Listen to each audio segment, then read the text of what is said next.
चिराग पासवान ने पशुपति पारस के एक सांसद को अपने खेमे में कर लिया और उसके बाद कहा कि अभी तो और सांसद आने बाकी हैं। यानी सारे सांसदों से संपर्क साधने का प्रयास किया जा रहा है और सभी सांसद 2024 के चुनाव से पहले आ जाएंगे। यानी सांसदों को अब ये डर सताने लगा है कि पशुपति पारस के साथ वो रहेंगे तो उनको इस बार टिकट नहीं मिलने वाला है, क्योंकि पशुपति पारस अगर अपना सीट बचा ले वही उनके लिए बहुत बड़ी बात है, और अगर अपना सीट नहीं बचा पाएंगे तो हमें क्या देंगे। और अब इसी पर चर्चा करेंगे कि आखिर क्यों सांसद जो है वो पशुपति पारस का साथ छोड़ेंगे। लेकिन उसके पहले नमस्कार, मेरा नाम शशांक पांडे है। आप जनता जंक्शन पर मुझे देख रहे हैं, कैमरे के पीछे विशाल खड़े हैं। और अब आते हैं कि चिराग पासवान इतने कॉन्फिडेंस के साथ कहते हैं कि भारतीय जनता पार्टी से उनकी बातचीत हो चुकी है। हाजीपुर लोकसभा सीट अब चिराग पासवान के पाले में जा रहा है। हाजीपुर के साथ साथ वो जिक्र करते हैं नवादा का, वो जिक्र करते हैं खगड़िया का, वो जिक्र करते हैं वैशाली का, वो जिक्र करते हैं समस्तीपुर का।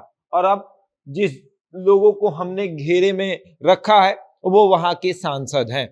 अब इनकी बात कर ले, चंदन सिंह नवादा के सांसद। और इस बार भारतीय जनता पार्टी मन बना रही है कि नवादा से वो चुनाव लड़े।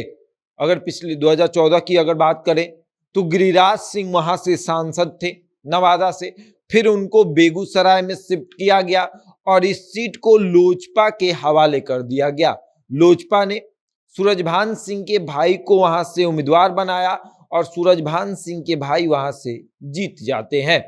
और फिर बात करें खगड़िया की तो महबूब अली कैसर, रामविलास पासवान महबूब अली कैसर पे बहुत भरोसा करते थे और फिर उन्होंने महबूब अली कैसर को अपना उम्मीदवार बनाया और महबूब अली कैसर भी सांसद बन गए। और फिर बीना सिंह की बात करें तो बीना सिंह पर भी चिराग पासवान का भरोसा या फिर रामविलास पासवान का भरोसा और वो भी सांसद बनी। फिर आते हैं आपको हाजीपुर लोकसभा सीट, जिसके लिए लड़ाई हो रही है। हाजीपुर सीट जहां पर पशुपति पारस सांसद हैं, रामविलास पासवान खुद राज्यसभा जाकर पशुपति पारस को लोकसभा का टिकट देते हैं और उनको हाजीपुर लोकसभा सीट सौंप देते हैं, या यूं कहें कि अपनी विरासत सौंप देते हैं। वो कहते हैं कि अब हमारी उम्र हो गई है, अब तुम हाजीपुर को देखो।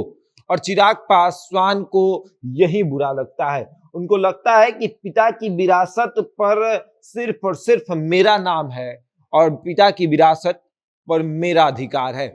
और अब हाजीपुर लोकसभा सीट के लिए लड़ाई हो रही है। पहले भारतीय जनता पार्टी से चिराग पासवान नाराज चल रहे थे, एनडीए के वो सदस्य नहीं थे, लेकिन अब एनडीए के सदस्य हो गए हैं और खुलकर कह रहे हैं कि हाजीपुर लोकसभा सीट हमारे पास है। और इतना कॉन्फिडेंस तमाम सांसद देखकर डर चुके हैं। वो तमाम सांसद, चाहे हम बात करें चंदन सिंह की, चाहे हम बात करें महबूब अली कैसर की, या फिर बीना सिंह जो कि अब तो चली ही गई है चिराग पासवान के पाले में, लेकिन चंदन सिंह के भाई जो हैं सूरजभान सिंह, उनका बयान ये बताता है कि उनका भी मन डोल रहा है। वो कहते हैं कि देखिए, हम लोक जनशक्ति पार्टी में तब भी थे, लोक जनशक्ति पार्टी में आज भी हैं और आगे भी रहेंगे, और चाचा भतीजा कभी भी एक हो सकते हैं। वो हमेशा कहते हैं कि चाचा भतीजा कभी भी एक हो सकते हैं। यानी सूरजभान सिंह ये प्रयास कर रहे हैं कि चाचा भतीजा एक हो जाए ताकि उनके भाई का सीट कम से कम बच जाए। उसके बाद महबूब अली कैसर वो भी दिनों लगे हुए हैं। सूत्रों से मिली जानकारी के अनुसार महबूब अली कैसर भी चिराग पासवान से बातचीत करने गए थे। वो भी ये जानने का प्रयास करने गए थे कि आखिर खगड़िया लोकसभा सीट किसके पाले में जाएगा, पशुपति पारस के पाले में जाएगा या फिर चिराग पासवान के। और तमाम सांसदों को अब ये डर सता रहा है कि जब पशुपति पारस अपना हाजीपुर नहीं बचा पाए तो हमारा क्या लोकसभा सीट बचाएंगे। चंदन सिंह को डर है कि नवादा कैसे बचाएंगे, महबूब अली कैसर को डर है कि खगड़िया कैसे बचाएंगे? प्रिंस पासवान को डर सता रहा है कि समस्तीपुर इस बार उनके पाले में जाएगा कि नहीं जाएगा। प्रिंस पासवान अभी लगे हुए हैं, वो अब सोच रहे हैं कि चाचा के साथ तो हम चले गए हैं, लेकिन इस बार अगर हाजीपुर चाचा से छिन जाएगा तो समस्तीपुर क्या मेरे पास रहेगा? वो भी तो मेरे से छिन जाएगा।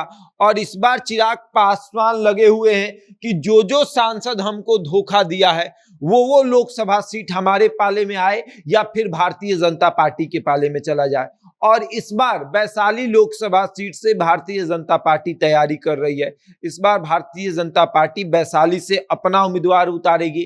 तो ऐसे में बीना सिंह को लगा कि अगर भारतीय जनता पार्टी वैशाली से अपना उम्मीदवार उतारती है तो हमको कहीं ना कहीं उतरना पड़ेगा, और इसके लिए हमको चिराग पासवान का सहारा लेना पड़ेगा। और फिर बीना देवी ने, जो कि बीना सिंह भी बोले या फिर बीना देवी भी, वो अब चिराग पासवान का सहारा ले चुकी हैं।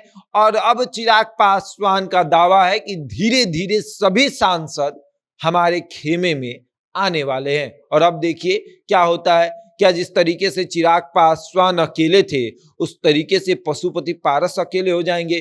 क्योंकि भाई का भी मन डोल रहा है, यानी कि प्रिंस पासवान का भी मन डोल रहा है। और अब आगे देखिए क्या होता है। बहरहाल इस खबर में इतना ही। बने रहे हमारे साथ और देखते रहे जनता जंक्शन।